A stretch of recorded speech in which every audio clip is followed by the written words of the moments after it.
안녕하세요. 시청자 여러분, 이시답 최봉기입니다. 조 바이든 미국 대통령이 11월 샌프란시스코에 열리는 아시아 태평양 경제협력기구 APEC 정상회담을 계기로 시진핑 중국 국가주석과 만날 예정이라고 로이터 통신 등이 지난달 말 발표를 했었죠. APEC 정상회의는 오늘 11일부터 17일까지 열리죠. 그동안 불확실했던 시진핑의 참석은 확정된 듯하고 미중 정상회담도 열릴 것으로 전망이 되고 있습니다. 시진핑이 미국을 찾는 것은 미국과의 관계 개선을 통해서 지금 중국이 직면한 위기를 타개하려는 의도로 보입니다. 현재 중국 당국은 사면 초과에 빠져 있죠. 대내적으로는 부동산 개발업체에 잇따른 채무 불이행과 지방정부의 부채 위기, 그리고 과시화되고 있는 금융위기와 외국 자본의 철수, 실업률 급등, 코로나19의 반복적인 확산과 격렬해지고 있는 고위층 내부 투쟁 등으로 인해 총체적으로 위기를 맞고 있습니다. 여기다가 최근 갑자기 사망한 리커창 전 총리 문제도 시진핑 정부를 곤혹스럽게 하고 있죠. 국제적으로는 미국을 비롯한 서방 자유세계가 첨단 기술 및 군사 부분에서 대중국 포위망을 강화해 숨통을 조이고 있습니다. 이런 중국 공산당 정권이 공산당 이데올로기를 수출하고 공급망을 독점하고 남중국해, 동중국해, 그리고 대만 해협에 대한 안보를 위협하고 북한, 러시아와 함께 악의 축을 구축하는 등 대외 확장 전략을 공격적으로 전개한 데 따른 결과죠. 2022년 10월 발표된 미 국방부의 국가안보 전략 보고서는 중국 정권을 미국의 가장 큰 전략적 경쟁자로 지목했습니다. 미국은 중국이 국제 질서를 재편하려는 의도와 그것을 실행할 수 있는 경제, 외교, 군사, 기술적 능력을 모두 갖춘 미국의 유일한 경쟁자로 보고 있습니다. 현재 중첩된 위기를 돌파하려는 시진핑으로서는 미국의 도움이 절실하다고 생각했을 것이고 이것이 미국을 찾는 큰 이유일 것입니다. 중국 공산당은 중대한 위기 때마다 미국의 도움을 받아왔습니다. 중국 공산당은 중대한 위기가 닥칠 때마다 미국의 도움으로 그 당시 위기를 넘겨왔죠. 가장 먼저 미국을 이용한 것은 국민당으로부터 정권을 찬탈할 때입니다. 당시 중국 공산당은 국민당의 적수가 되지 못했죠. 그래서 전략적으로 미 합중국을 찬양하는 한편 중국 공산당이 중국인과 민주주의를 대표한다고 전 세계를 상대로 기만 전순을 펼쳤습니다. 그 결과 미국은 국민당 정부에 대한 지원을 포기했고 결국 중국 공산당은 정권을 찬탈하는 데 성공을 거둡니다. 이게 첫 번째 도움이었죠.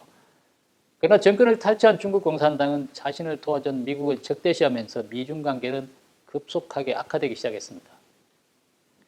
문화 대혁명을 거치고 중소관계가 깨지면서 경제는 파탄 지경에 이르렀고 국제적으로 고립 상황이 계속되자 난국을 타개하기 위한 외부의 힘이 절실했습니다. 그러던 1971년 3월 일본 나고야에서 열린 제31회 세계 탁구 선수권 대회에 참가한 미국 선수단을 중국으로 초청을 합니다. 당시 닉슨 행정부는 소련을 견제하기 위한 목적으로 그해 7월 헨리 키신저 전 국무장관을 비밀리에 베이징에 파견합니다. 이렇게 해서 양국의 2차 외교가 시작되었고 1979년 양국은 수교를 하게 됩니다. 미국은 무역과 투자를 통해 중국을 세계 경제에 편입시키고 점차 민주국가로 전환하는 것이 미국의 가치관에 부합하고 미국을 더 안전하게 한다고 판단을 했던 것 같습니다. 마오쩌둥은 미중 관계가 개선되면서 위기에서 벗어날 수가 있었죠. 미중 과학기술협정 등 조약이 체결됐고 미중은 정치, 경제, 군사, 글로벌 이슈 등 다양한 분야에서 교류를 시작합니다. 1979년 2월 중국 당국은 미국의 지지를 등에 업고 베트남을 무력으로 침공을 하게 됩니다. 미국은 각종 첨단 무기를 중국에 판매했고 이를 통해 중국 공산당은 군사적으로 한 단계 도약을 하게 됩니다. 그러던 중 중국 공산당은 1989년天安문 사태로 또 한 번 정치적 위기를 맞게 됩니다. 중국 공산당의 유혈 진압은 전 세계를 역경하게 했죠. 미국은 즉시 각종 대중 제재 조치를 발표했고 국제사회도 이 대열에 동참을 하게 됩니다.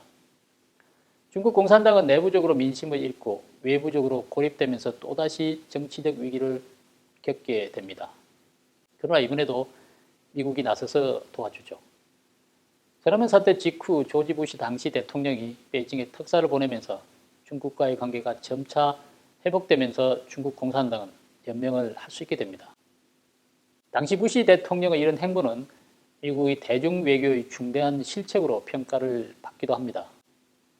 마이크 펜스 전 부통령은 2018년 10월 허드슨 연구소에서 대중국 정책과 관련한 연설을 하면서 21세기로 바뀔 무렵 미국은 낙관적인 태도로 우리 경제에 대한 개방적인 접근을 중국에 허용하기로 했고 중국을 세계무역기구 WTO에 가입시켰다. 하지만 중국은 자유와는 거리가 먼 나라가 됐다며 우리는 중국에 속았다라고 평가를 했습니다. 이번에도 공경에 빠진 시진핑은 미국을 통해 위기 탈출을 시도할 것입니다. 미치 매코널 상원공화당 원내대표는 이스라엘 하마스의 전쟁은 러시아 우크라이나 전쟁과 무관치 않다며 중국, 러시아, 이란을 미국이 다뤄야 할 새로운 악의 축이라고 경고를 했습니다.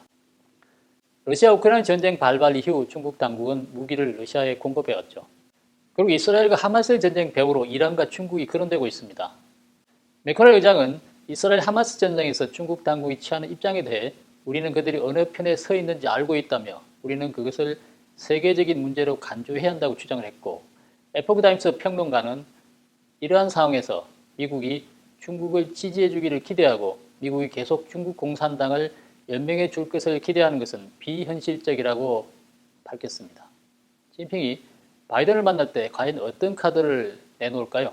이 전문가는 시진핑의 손에는 두 장의 카드가 있다고 합니다. 하나는 우크라이나 전쟁이고 다른 하나는 이스라엘 하마스 전쟁이라는 겁니다. 시진핑은 이 둘을 협상 카드로 사용할 가능성이 매우 높다고 전망을 합니다. 미국이 첨단 기술 봉쇄와 군사적 포위를 포기하면 중국도 러시아와 하마스 지원을 하지 않겠다고 할 거라는 거죠. 그러나 바이든이 이 협상을 받아들일 가능성은 낮다고 봅니다. 미중 정상회담이 개최된다면 과연 미국과 중국은 무엇을 서로 주고받으면서 생존을 모색할 수 있을까요?